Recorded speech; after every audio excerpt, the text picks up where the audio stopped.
Hey, today I decided to do a little bit of a different video today. Usually I heavily script my videos and there's no face cam and I just talk over some gameplay, but today I want to try to see if I could do this unscripted and see how well it does, see if it gets received better or worse or whatever. This is just a test more than anything.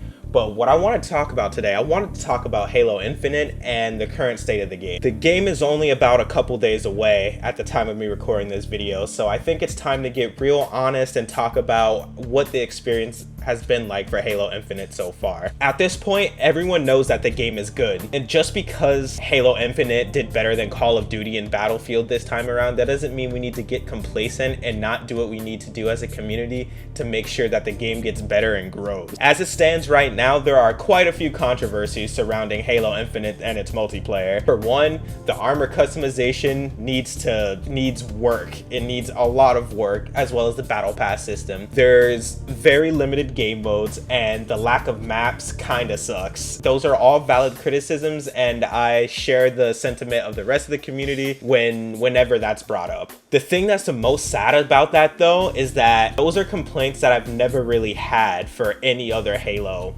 pretty much ever. Even Halo 5 Guardians, I didn't have a problem with the customization back then. I didn't have a problem with the lack of game modes or the lack of maps. So this is kind of a new thing for the franchise, to have not enough maps, questionable armor customization, and not enough game modes. That is really weird for a Halo game. Very strange. And let me start off by saying that, because this is really important that people don't understand, is that it's okay to criticize something that you like.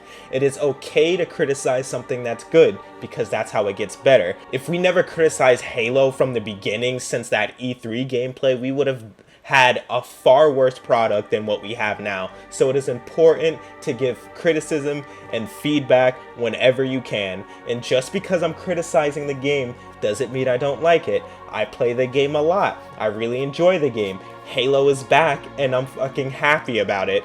So don't go writing your angry comments and disliking my video, not that you can fucking see them anyway, just because I'm saying something about a game that you love. If you really love a game, then mild criticism shouldn't upset you.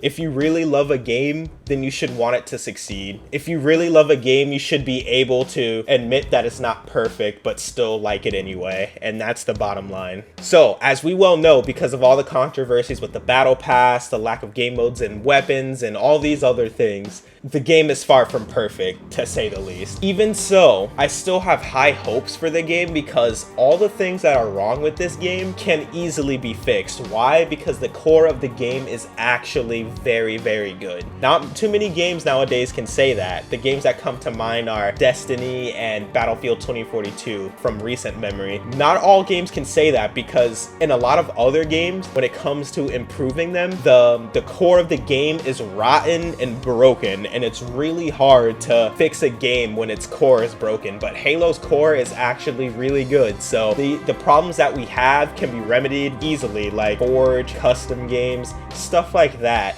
That could easily solve a lot of the problems. Some really good DLC, I guess, for maps and whatever, and it's a free-to-play game, so I'm sure we're gonna get all of that. But Halo's not in a perfect spot, but it's in a good spot, in a way that you don't have to fundamentally change the entire game like Battlefield 2042 in order to make it a fantastic game. The core is good. All they have to do is make small incremental adjustments and improvements, and the game will be damn near perfect. And something else that's important to remember is that, yes, the game is good right now, but don't let the fact that Halo has been not so good for the last 10 plus years, and that now that it's finally good, you put on blinders and you ignore all the problems that it has, because it has a lot of problems. I wouldn't say a lot. It has a few major problems, and I feel like there's a lot of people in the community that are ready to just ignore those problems just because they're just excited that Halo is good again, or that Halo is back, or they're trying to do something like defend the honor of the Xbox, and I don't know, it's strange, but I feel like it's important to talk about. The game is fun and I'm really enjoying it, but I would be lying to you if I said I didn't miss Forge and I didn't miss custom games.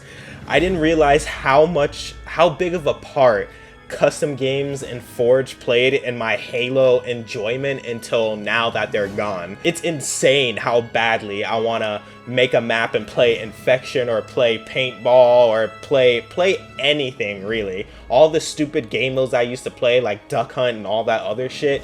Like I really miss it, and I didn't think I would miss it that much, but I do. And I see in a lot of community forums and in comments, the second someone mentions that Forge is missing, they dismiss the criticism because, oh, it's a free-to-play game, you're gonna get Forge eventually. Okay, well that's great, but I kind of want to play it now, and a lot of people want to play it now or at launch, you know what I mean? So it's a valid criticism to complain about Forge because I miss it, and Forge added so much to the game that we don't even realize.